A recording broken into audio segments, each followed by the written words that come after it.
வந்துட்டாயா வந்துட்டாயா. இது அது இல்ல. ஐயோ என்னப்பா பிரச்சனை? இது ஆக்ஷன் மேடம், இது ஆக்ஷன். இவனோட நடவடிக்கை வெளியில விட்டு பாருங்க, அவன் நல்லா சிரிக்கிறான் பாருங்க. இவனோட நடவடிக்கை வெளியில விட்டு பாருங்க, அவன் நல்ல ஆக்ஷன் பண்ணுவான். ஒயின் ஷாப்ல போய் நல்லா சரக்கு போட்டு நல்லாவே கலாய்ப்பான். கைய வச்சு இப்படி சொன்னப்பே நான் புரிஞ்சுக்கிட்டேன். முடியாது மேடம் அப்படின்னா பாத்தீங்களா, அப்பயே நான் புரிஞ்சுக்கிட்டேன். எனக்கு தெரியும் மேடம்,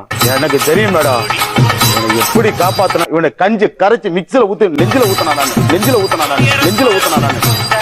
சாத்துக்குடி கோயம்பேட்டுல இருந்து வாங்கிட்டு போய் அதை மிக்சில அடிச்சு ஊத்துனவனுக்கு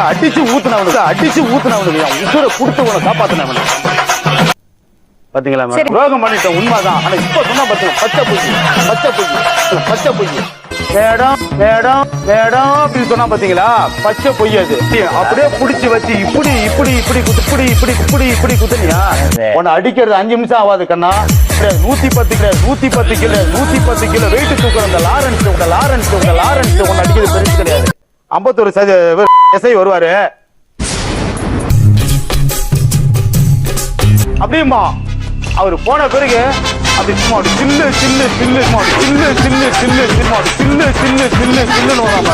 மூட்டை தூக்கி நான் உனக்கு சோறு போட்டேன்டா. உனக்கு பேசுனதுக்கு இப்படி கையை வச்சுடா, செடியே இப்படி பிடிச்சி புத்தா தெரியல. மச்சா போய் பேசுற, ஓப்பனா பேசுற, இப்படி முடியா பிடிச்சி இப்படி குத்தத்தை எல்லாம் பொண்ணாடிக்கிறாரா.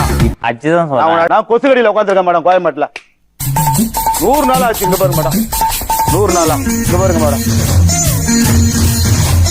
இல்ல மாமா, எனக்கு நெஞ்சில எல்லாம் வந்து எனக்கு பயமா இருக்கு அப்படின்னா வச்சாடா ஆப்பு நினைச்சுக்கிட்டேன்.